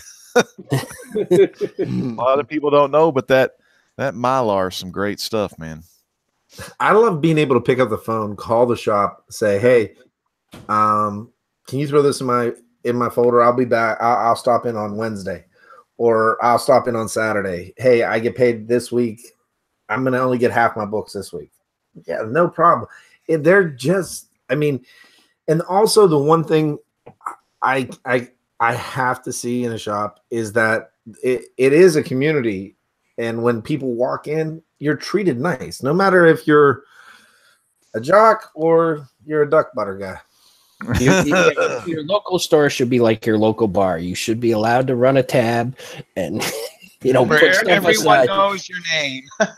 Put stuff aside, pick it up when you have the cash. If you can't pick everything up, then okay. We joke about it a lot, but I mean, like, you're having a shitty day. How many of us go to our happy place, which is actually a comic book shop? Yeah. And I'll answer the question. Yes, this is a Powerpuff Girl version of me in the chat. Oh, I thought your camera was still on. I'm sorry, man. Hello. Oh. What are your thoughts, Bueller? I like this question, and I got a lot of thoughts on it. And Paul, one of my big things that Paul mentioned it is, I've been to plenty of comic shops that just don't price their books, and I don't know how you can run a business when you don't have price tags on the items that you're selling. I'll immediately walk out. I remember I went to this one shop and I'm like, "Oh, how much is this book?" And he was like, "Oh, let me look it up." And I said, "Forget it." I turned around and walked out, and I never went back. That's one of the main things I look for in a comic shop. Second thing, a great back issue selection. There's a lot of comic shops here in Portland that don't carry back issues at all. They're just new books. And I go there when I'm looking for something I can't find that's new that came out, and that's the only reason, because they just don't have the other stuff. So I look for a nice selection of back issues. The next thing I look for is organization. Can I go into the shop? Is it clean? Can I find what I'm looking for? Is things clearly marked? Do they have tabs? If I'm looking for Captain America, do they have tabs on there for Captain America? That's a big thing. One of the things I kind of am okay with is the people that work there. Obviously, we all go to comic shops, and there's no chains of comic shops for the most part. I mean, the Midtown Comics might have a couple, or a few people might have a few shops, but there's no gigantic chains of comic shops that are nationwide. So they're all basically 90% of them are mom and pop shops.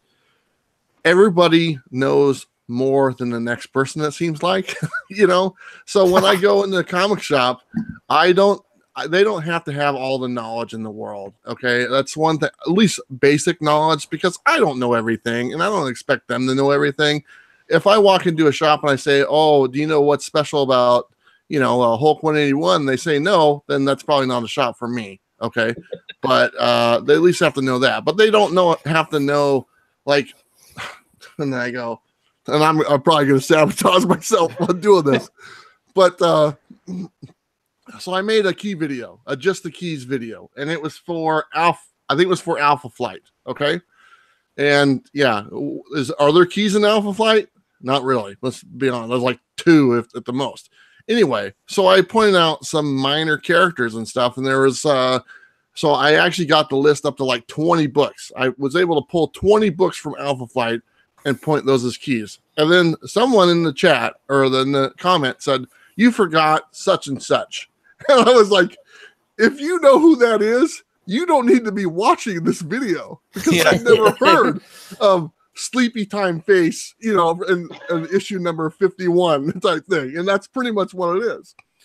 But so, the knowledge, I look at it and I say, knowledge, they don't have to have all the knowledge, but just basic knowledge. I want to be able to ask basic questions, but they don't need to know everything about every title. So I let them slide on that.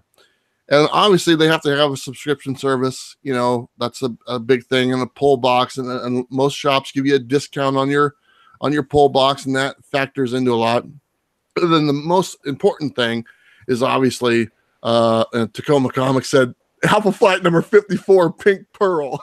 Well, he also said maybe the shop that doesn't know what 181 is the shop for you because they may have it. Yeah, exactly. Yeah, but also, you know, a nice 50-cent or $1 room, you know, type thing that you can just kind of go in there and just relax and chill and find some books. Now, the one thing I don't have and I want, and I saw some things, none of the shops here have they sell coffee in there. And I want a comic book shop that has coffee as well. And eventually I'll find one of those, but that would be a perfect one. But anyway, those are my things I look for in a comic shop. Having worked at a comic book store, hot fluids and comics usually don't mix very well. Yeah, I can see Bueller running his coffee and comic shop. I think that'd be fantastic. That'd be awesome. Yeah, I think that would be great. And waffles and waffles. Syrup and comics. We like pancakes. Sticky Fingers Comics. There you go. All right. So I guess I can describe my comic shop. It's called Beanage Phoenix in Bloomington, Indiana. I absolutely love this store. I've been going there since probably 2003, since I restarted collecting. Fortunately, I had to move away for 5 years and come back. There used to be this comic owner. His name was Don there. He was one of my favorite person to ever buy comics from. He never really, like, his most valuable comics to him were like the gold key ones with like Donald Duck and that stuff. So those are the stuff he treasured. He didn't really know that much about modern comics, so it was just fun. He'd just throw anything in his 50-cent bins and that stuff. So like that's where I found my NYX number 3, my Birds of Prey number 8, that type of stuff. So I absolutely loved just talking. He just loved to sell comics and make people read stuff. He wasn't more about like making money and that type of stuff. Unfortunately, I think he finally gave the store to his, guy Matt, who works there now, who's also awesome too. He's very good at actually managing the store and managing stock that they have. So, and they don't mark up new books, of course, too. That's like the number one pet peeve I think most of the people in the chat would agree with is, for instance, Midtown, their Batman Damn debacle where they marked them up like 40 or 50 bucks first day there. Yeah, my store, they just sold them all at cover price. So I absolutely love my store. I've lived in other cities and eventually came back here. I can say this is probably going to be my all-time favorite comic shop. So that being said, we got a limited time left because we're getting kind of close to that 11:30 hour. But there's one more topic I wanted to talk about tonight, and it's kind of off topic for Comic Core, but in terms of community and that stuff, we have had a blast this week playing WWE 2K19. Oh, here we go. Yeah. So I kind of just very quickly, and I'll start with Chad on this just because, hey, why break the flow? What is like your funnest moment so far playing 2K19 as the Comic Core community? Just to kind of let everybody know in the chat and stuff the fun we've been having, because I know Monday nights on Rebel Gaming we're gonna have some wars between the BWK arena is BWK arena. The BWK universe will be there, I know, but Chad, take it away. I would have to say the shake. The special shake. Yeah. And then working all day long, sitting in my beanbag, playing my video game. I think he fell asleep, legend. No, I'm awake. I'm good. Yeah, you played that off, so I was like, what is wrong with him? He was like started snorting, but you were still going. Hey, I will tell you, this has been, I have never laughed so hard over the past several nights. Yeah, likewise. I mean, it has been an absolute riot. We've had a lot of fun playing them games. Trying to do like a share screen. I don't know if y'all will be able to see anything. I'm going to see if I can do this. It's been a long time since I tried to share the screen real quick. But yeah, we've been having a lot of fun. I played with LP at the BWK arena. It's been a lot of fun. We've had some great matches. Just always a fun time. But this was probably one of my favorite moments. Can y'all see these right here? What? What is happening? How'd I know? Oh, no. This is my favorite. I'm using Brock Lesnar, and Woodard and Chad is Batista and Finn Balor. And then they go for a ride. OMG moment right here. Do you pick them both up? Oh, shit, you do. You know me, how I roll with it. They got to feel it, man, and they did. I didn't know you could do that. Yeah, I didn't either, but I was on top. I'm poor Finn Balor there. And dude, he did finish the job, man. Brock freaking Lesnar, and that match, it was insane because I don't know if those guys just weren't reversing well, but man, they were going to Suplex City. I had this one move, and I didn't even know what I was doing, but I lit this table on fire, and I don't remember if it was weird. It could have been weird, but I German suplexed him through a flaming table. It was just crazy. I literally said, how is the table on fire? Yeah. What is Last he night, doing to us? me and Chad did a Hell in a Cell, and we kept just throwing each other into this one little panel, and we finally busted out. And then when we busted out, we climbed up on top of the cell, and were you using Miz? It was Miz, and I was using Dolph Ziggler. I mean, this is like awesome game, you know. Well, I can tell you this. I've had tons of fun with it. I love making the arena. I love making the characters, right? You can download characters. So I made Miss Hustle, the Canadian Cleopatra. So she's like all in red and like white, and she's got like all this like Egyptian shit on her. It's great. And I like playing against you guys. The only thing I don't like is like when it gives us that network error we can't connect, right? Absolutely. Because the one person I haven't played yet is Chad, and I need to get Chad in a game. Me and CWOOD managed to have a game. Me and Legend played a few times, but we need it where we all can be involved, and hopefully, you know, they'll get those issues fixed. Now, Legend, I don't know if you like coming to the arena and facing my 100-point characters, but you know they're there. They're the best. They're. Let me tell you, that is the damnedest challenge ever. I mean, but it's awesome though. I mean, Charlotte barely got out of there alive. Man, Niobe almost had her just killed. Niobe super kicking everyone in the ring. Yeah. Was great. All I know is Niobe, she's beautiful and bad, but she kicks like a mule. She kicks hard, based man. on the one match we had.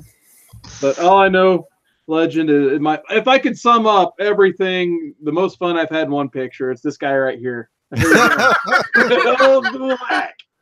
Drew freaking Gulak. The Legend's like, yeah, you probably had a bad night reversing. If I ever have a bad night reversing, Drew Gulak is the king of reversals. Well, let me tell you something. I looked up the mechanics. You only get so many reversals, and you have to build your slots back up to reverse anymore. So if you get all tired out and you run out of reversals, you can try and reverse as many times as you want. It's not happening, Yeah, exactly. As far as Gulak goes, CWOOD, this Monday night, I challenge Gulak. Guys. Well, you don't want to do. We got that. You don't want to do that. Oh, I do. I want Gulak to come down to the arena Monday night Against Roddy Piper? No. He bought his stick of juicy fruit that one. No, we'll put Piper back on the retirement list for now. I'll get And I Gulak also out want there. one more match, Rob. Legend and Truth, not Legend and Truth. Sting and Truth. Oh man, we did a match with Sting and Truth, our second one, and Truth Old got Jimmy. the hell out of that cage. He got out of that cage on there. Yeah, he got out pretty quick, man. He was scrambling. I And know Bueller, whenever you can get involved, sir.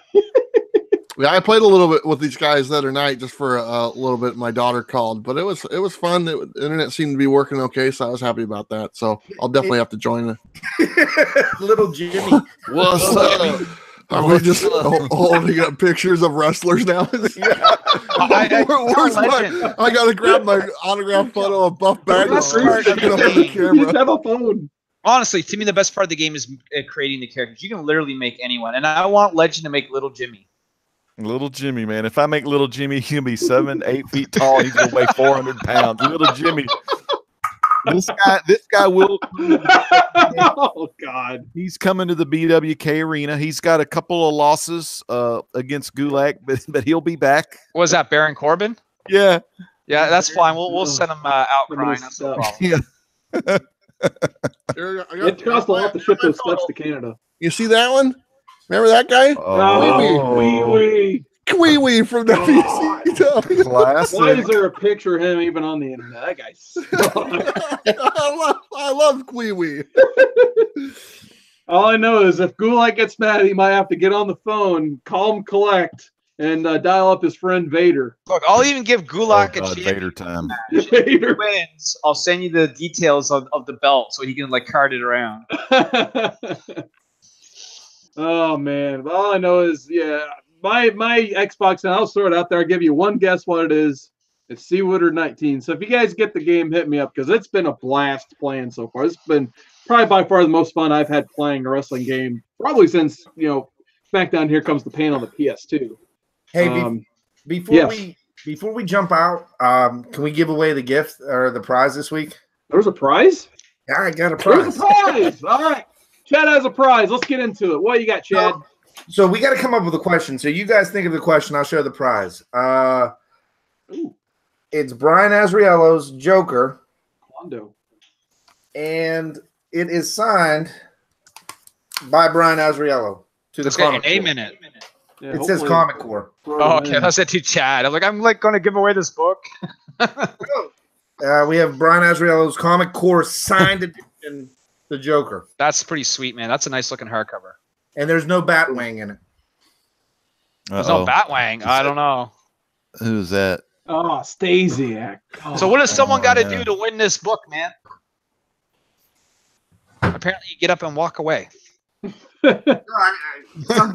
Something fell. Man, I think there's ghosts in here. Anyway, Legend, why don't you come up with a... All right, like a little. I'll give you some great trivia. All right, and this is for the Brian Azariello pack. First off, I want to ask Bueller a quick question. I got a book on my last video. I had a little mini haul. What is on your comic book price guide? What's on the cover of your comic book price guide behind you? It's the Planet of the Apes. The best right there, man. 50-year anniversary. Yeah. All right, so here's the trivia question. Chad, can you share Bueller's screen real quick? Uh-oh. And then Bueller, hold that comic book price guide up. This is going to be a really tough question. It's going to be a two-part question, so you're going to need to get both answers in the chat. I want to know the actor that played Cornelius, and I want to know what voice he was in the original Batman the Animated Series. So remember, the actor that played Cornelius, the actor's name, and I want to know what voice he was in Batman the Animated Series. All right, everyone. I'll give you the hint on the voice. It's a Batman villain. Of course it is. Yep. Everyone's on the Google machine right now. Come on, Google it. It's getting typed in, I think. Maybe. It's coming.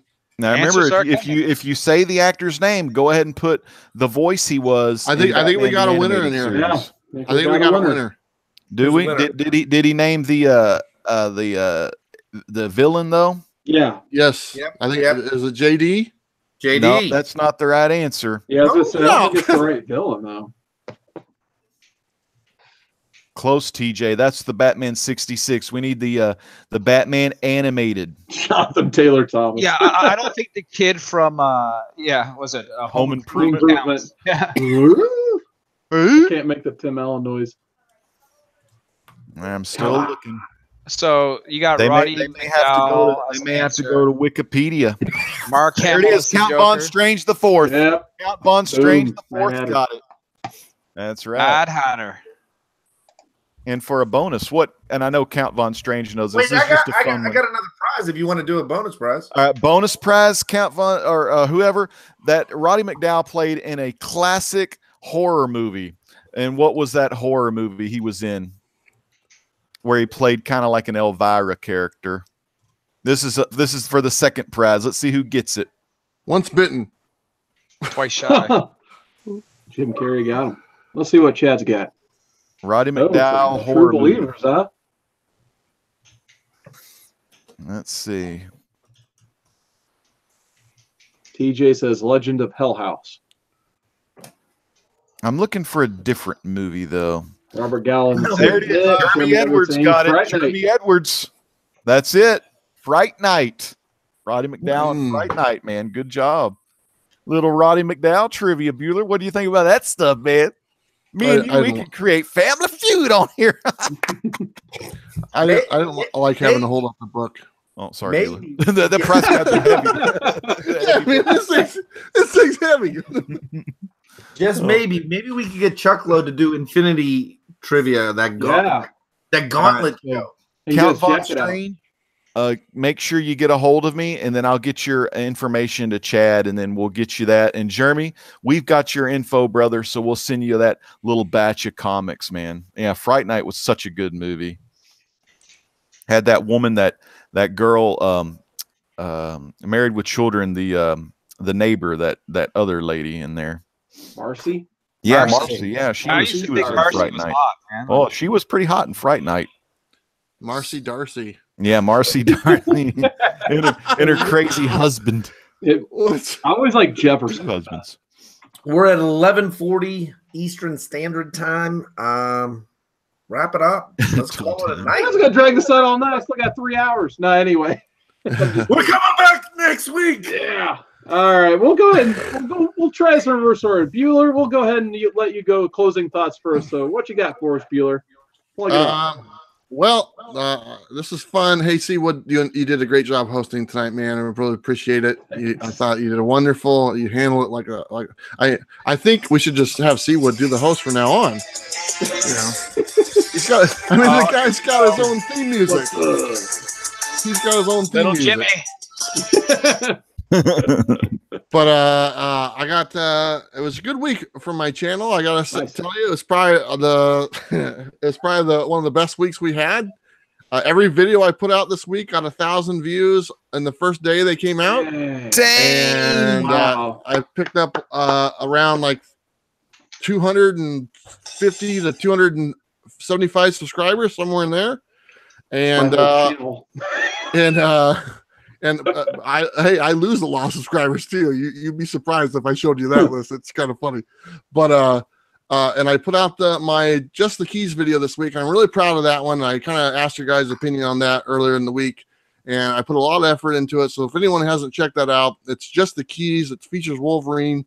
I did it in a new format that I'm going to do those from now on, and it kind of opens up the door for me to do as many of those as I want with a bunch of different titles. But if you haven't watched that video, go check it out.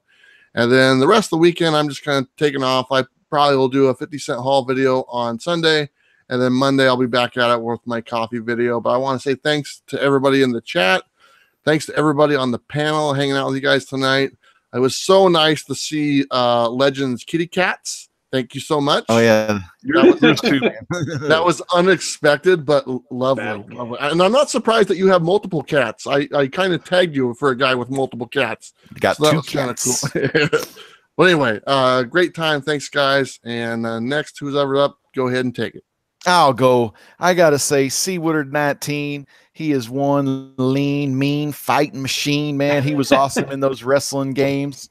And we had a lot of fun. But I just want to thank everyone in the chat that comes every Friday night, 9 Central, 10 Eastern, to support Comic Core, because, you know, it's not just us talking on the panel. You're also part of the show. And, you know, anytime you are interested in being a guest on Comic Core, let one of us know, and then we'll make sure we get you on here, because it's really fun. You know, we get to interact with you in the chat, but it's also fun to have you on the panel as well, and we can interact with y'all. So again, thank y'all so much, and look forward to seeing y'all next week on Comic Core. And you never know what the core has in store. I like that. Good tagline. I could do that all day and all night, man. I could rhyme like no other. Word to your mother and to your brother, but not to your sister, because I don't want to kiss her. But anyways, let's go to Midwest Cleaning and Pressing Service. Midwest, the best cleaning and pressing in the West.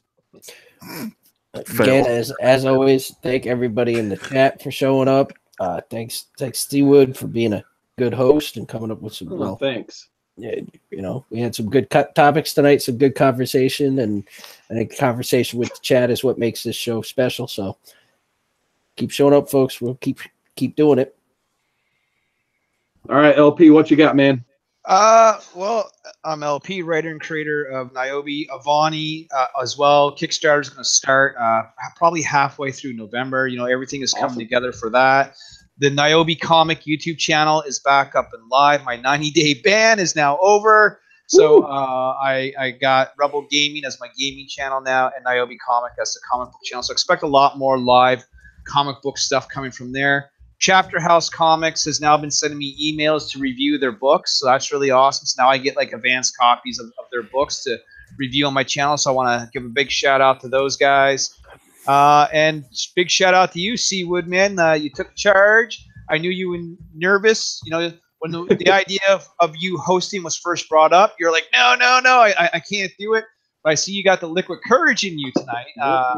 Playing to see, like, you know, we're kind of riding off of comics and cold ones here, because I'm going to give you a cheers right now as well, my brother. So great job, man. And it was always fun hanging out and talking with these guys. And of course, as always, you know, I was just telling my buddy here that's beside me that we have a great show and great fan interaction. I was showing him the chat and how many people are involved, and it's all really cool stuff, man. If he wants to do better, he needs to get rid of Doomfist and use Zenyatta, man. I agree. Zenyatta's better. He's not even paying attention to me. You don't care. Chad, I'm going to go next if you don't care, because you got the on-off switch, so I'll let you go last. But just thanks for the kind words in the chat, guys. I do want to go over the chat one more time. Just thank everybody for coming. So we got Robert Galvin, Brian Spaceby 227. Once again, keep him in your thoughts. Hopefully everything's going better for you, man. Jason Smith, he's always mailing media mail. He's got a great new job. Hopefully everything's working out better for him. Brett Hess, once again, our Brett Hess on Instagram. Check him out. Let's see who else we got. Sam's Tangled Web. Sam, we didn't crash the internet today, so 2 thumbs up for us. Awesome. Robert Galvin, he was participating in the chat from the start to the end, so thank you, man. My #1 first subscriber ever, Fish Tropic, is back in the chat. What's going on, Fish Tropic? I don't think I got a chance to mention him previously, but I know LP, your boy Kai Fally, was in the chat. He's always awesome in your chat. Cobra Kai. Cobra Kai never die. Never die, man. Absolutely. We had Jeremy Edwards, Trinity Entertainment. He's changed his name back to Jeremy Edwards. What's going on, man? Glad you could make it. Count Von Strange the Fourth. Comics Misexplained, friend of the show. He's always hopping in and out of this show, so hopefully we can get you back on sometime. I know he's probably either bartending or being a bouncer right now is what's keeping him from being on this show. So I know if he was available, he would be on. So Comics Misexplained, it's always awesome to have you on. I could go CWOODARD Comics and Movies. Thanks for making it, man.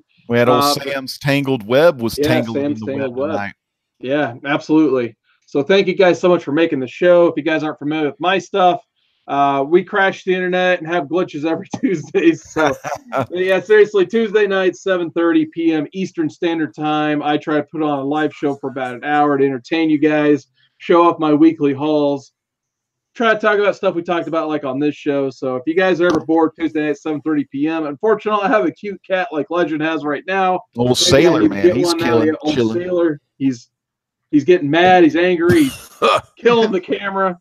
So with that, Chad, go ahead and sign us out.